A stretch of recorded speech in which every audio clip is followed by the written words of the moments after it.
এবং সাধারণ পাবলিক যদি আবার বিচ্ছিন্ন হয়ে যায়, 16-17 বছর আমাদের উপর যেই জুলুম হয়েছিল তার চাইতে ভয়াবহ জুলুম এবং নির্যাতন আমাদের উপর আবার আক্রোশ করতে পারে। এজন্যই তো আমরা বলি, বিগত বছর তুমি আর আমি যদি মুসলমানরা যদি সমাজের মধ্যে সুন্নি আর ওয়াহাবি বলে পার্থক্য করবার চেষ্টা না করতাম, আর আমি আর তুমি যদি সমাজের মধ্যে আলিয়া কওমি এবং জামাতি ইসলাম বলে পার্থক্য করবার চেষ্টা না করতাম, তাহলে এদেশের হাজারো লাখ কোটি উস্তাদদের উস্তাদুল আসাতিজা শাইখুল হাদিস আল্লামা হাফেজ জুনায়েদ বাবুনগরীকে রিমান্ডে নিয়ে মৃত্যুর পথযাত্রী করবার মতো দুঃসাহস কেউ করতে পারতো না। আরে আমি আর তুমি যদি এই সমাজের মধ্যে মুসলমানদের মধ্যে বৈষম্য এবং বিরোধ সৃষ্টি না করতাম, তাহলে হাজারো মানুষের, লাখ কোটি মানুষের হৃদয়ের স্পন্দন মুফাসসিরে কুরআন আল্লামা দেলোয়ার হোসেন সাঈদীকে জেলের ভিতরে বন্দী করে হত্যা করার মতো কোনো মায়ের বুকের সন্তানের সাহস ছিল না। কথা ঠিক না বেঠিক? এই সব মূল নাটগুরু ছিল আমরা মুসলমানরা আলাদা হয়ে বিভক্ত হয়ে চলবার কারণে জালেমের বাচ্চারা আমাদেরকে আলাদা আলাদা পেয়ে ওরা খেলবার চেষ্টা করেছিল।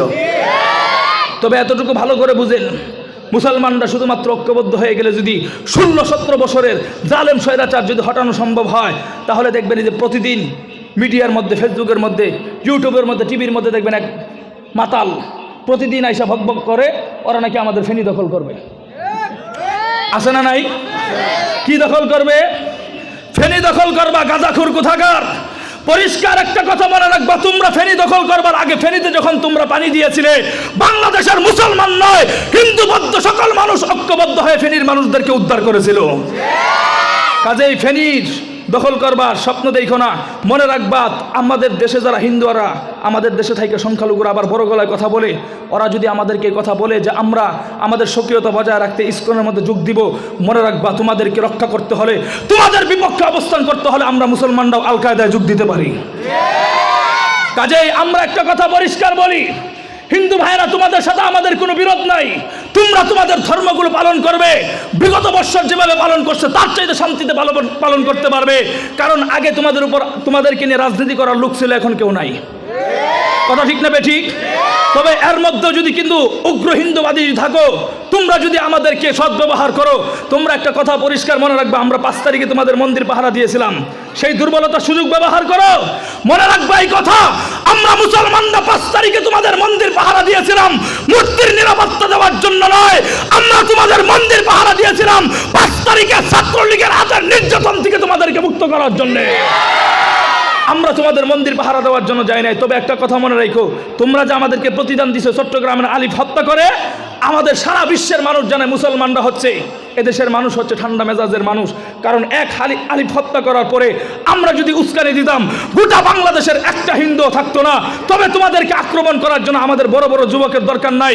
বাংলাদেশের মধ্যে উল্লেখযোগ্য হাটাজারি মাদ্রাসা, নানুপুর মাদ্রাসা, যাত্রাবাড়ি মাদ্রাসার নুরানি এবং নাজারার যে ছাত্ররা আছে, ওরা যদি মাদ্রাসার বারান্দা থেকে দাঁড়ায় প্রস্রাব করে দেয়, বাংলাদেশের সমস্ত হিন্দুগুলো বেছে বেছে ইন্ডিয়া যাওয়ার কথা। কথা ঠিক না বেঠিক? মুহতারাম হাজরিন, এখন কথাটা বুঝেন।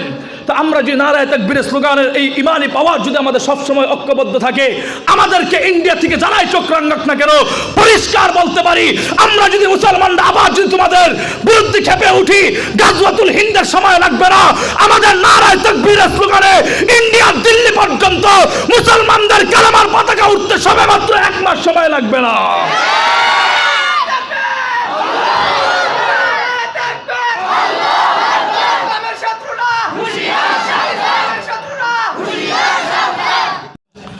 فأعوذ بالله من الشيطان الرجيم.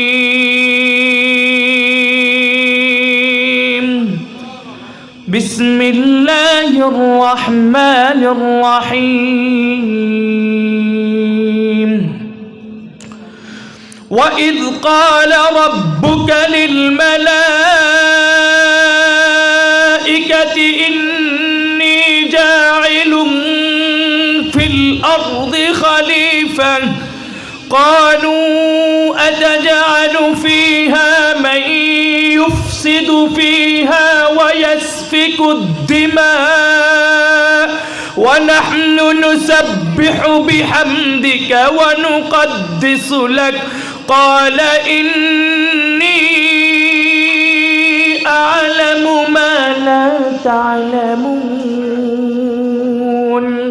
وعلم آدم الأسماء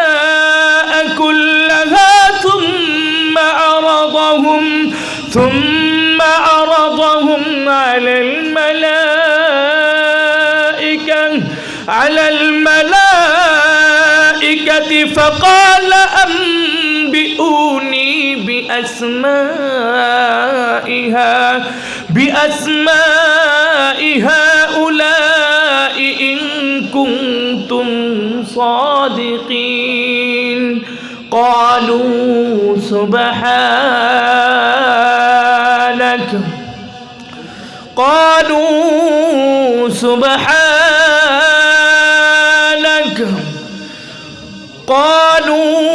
سبحانك لا علم لنا إلا ما علمتنا إنك أنت العليم الحكيم. إن الحمد لله نحمده ونستعينه ونستغفره ونعوذ بالله من شرور أنفسنا ومن سيئات أعمالنا من يهده الله فلا مضل له ومن يضلله فلا هادي له ونشهد أن لا إله إلا الله وحده لا شريك له ونشهد أن سيدنا وحبيبنا وطبيب قلوبنا ومولانا محمدا عبده ورسوله. اللهم صل صلاة كاملة وسلم سلاما تاما على سيدنا محمد الذي تنحل به العقد وتنفرج به القرب وتقضى به الحوائج وتنال به الرغائب وحسن خواتم ويستسقى الغمام بوجه الكريم وعلى آله وصحبه في كل لمحة ونفس بعدد كل معلوم لك. أما بعد فأعوذ بالله من الشيطان الرجيم. بسم الله الرحمن الرحيم. الحمد لله رب العالمين. وقال الله سبحانه وتعالى في آية أخرى وما أرسلناك إلا رحمة للعالمين. وقال الله سبحانه وتعالى في آية أخرى ولله العزة ولرسوله وللمؤمنين ولكن المنافقين لا يعلمون. وقال النبي صلى الله عليه وسلم يشيب ابن آدم ويشب فيه خصلتان. وقال النبي صلى الله عليه وسلم من عاد لي وليا فقد آذنته بالحرب. وقال النبي صلى الله عليه وسلم من ترك صلاة متعمدا فقد كفر. وقال النبي صلى الله عليه وسلم من قال لا إله إلا الله فدخل الجنة. وقال النبي صلى الله عليه وسلم من عاد لي وليا فقد آذنته بالحرب. بارك الله تعالى في فرقانه الحميد وتبارك الله تعالى في محدث حديث الشريف. বন্ধন জামিয়া ইসলামিয়া নুরানিয়া হাফিজিয়া কৌমি মাদ্রাসার উদ্যোগে আয়োজিত আজকের এই 2 দিনব্যাপী ইসলামী মহা সম্মেলনের দ্বিতীয় অধিবেশনের মহতারাম সভাপতি হজরত মাওলানা আলহাজ হাফেজ আব্দুর রাজ্জাক সাহেব জাদাল্লাহু ফি হায়াতিহি ওয়া যায়্যানাল্লাহু ফি দারসিহি ওয়া যায়্যানাল্লাহু ফি আমালিহি। চিৎকার করে বলি আমিন। আরও আস্তে কোন আমিন। এবং ছোটোখাটো আলোচক হিসেবে আমাকেও রাখা হয়েছে। আগে পরে যারা আলোচনা করেছেন আল্লাহ পাক রব্বুল আলামিন প্রত্যেকের হায়াত এবং জিন্দেগির মধ্যে বরকত দান করুক। আবার বলি আমিন। আমি আল্লাহ পাক রব্বুল আলামিনের পবিত্র কালামুল্লাহ শরীফ থেকে কয়েকটি আয়াত তেলাওয়াত করেছি, উপস্থাপনা করেছি, আবৃত করেছি। বিশ্ব মানবতার মুক্তির দূত সৈয়দ বুলদা আদম নবী আরবি সাল্লাল্লাহু আলাইহি ওয়াসাল্লামের বাছাইকৃত হাদিস সমূহ থেকে কিছু হাদিসের টুকরো উপস্থাপনা করেছি। রব্বে কারিম তিনি তার কুদরতি শক্তির মাধ্যমে আমাকে কিছু শক্তি এনায়েত ফরমান, তো আমি আপনাদের সামনে আলোচনা করার চেষ্টা করব। আমা তৌফিক ইল্লা বিল্লাহ। শরীরে লম্বা আলোচনা করার মতো এনার্জি নাই, সেই সিলেট সুনামগঞ্জ থেকে এখানে আসছি, আবার যেতে হবে পঞ্চগড়, মাঝখানে এখানে স্টপেজ দেওয়া। তো আল্লাহ পাক রব্বুল আলামিন যতটুকু শক্তি দান করে ততটুকু আলোচনা করার চেষ্টা করব। কিন্তু আলোচনা আমি সংক্ষিপ্ত করব ঠিক, কিন্তু আপনার এখান থেকে আগ্রহ এবং আওয়াজ পাওয়া গেলে, উদ্দীপনা পাওয়া গেলে সেই আলোচনা 2.5 ঘন্টাও যেতে পারে, সেটা আপনাদের উপর নির্ভরশীল করবে ইনশাআল্লাহ। এখন কথাটা বুঝেন, আমি আল্লাহ পাক রব্বুল আলামিনের পবিত্র কালামুল্লাহ শরীফ থেকে যে আয়াতগুলো তেলাওয়াত করেছি এখান থেকে আলোচনা করবার আগে আপনারা এটা বুঝেন, আপনারা এখানে যারা আমাকে দাওয়াত করেছেন, মাদ্রাসার মোহতামিম হোক, এলাকাবাসী হোক, যারা আমাকে দাওয়াত করেছেন, এরা যদি এই দাওয়াতটা বিগত 5 তারিখের আগস্টের আগে দাওয়াত করতেন, নিশ্চিত মাহফিল কমিটি এবং মাদ্রাসার মোহতামিম সাহেবের পায়জামা মাহফিলের দিন আসার আগ পর্যন্ত 12 থেকে 13 বার গরম হতো এবং থানায় গিয়ে 14 বার হাজিরা দেওয়া লাগতো। কথা ঠিক না বেঠিক?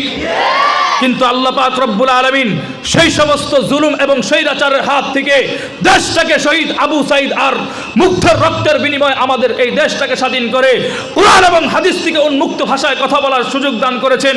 এজন্য আমরা আল্লাহর কাছে দোয়া করি, আল্লাহ শহীদ আবু সাইদ আর মুগ্ধের যারা তাদের মতো যারা শাহাদাত বরণ করেছে প্রত্যেককে জান্নাতের সুউচ্চ মাকাম দান করুক, সকলে বলে আমিন।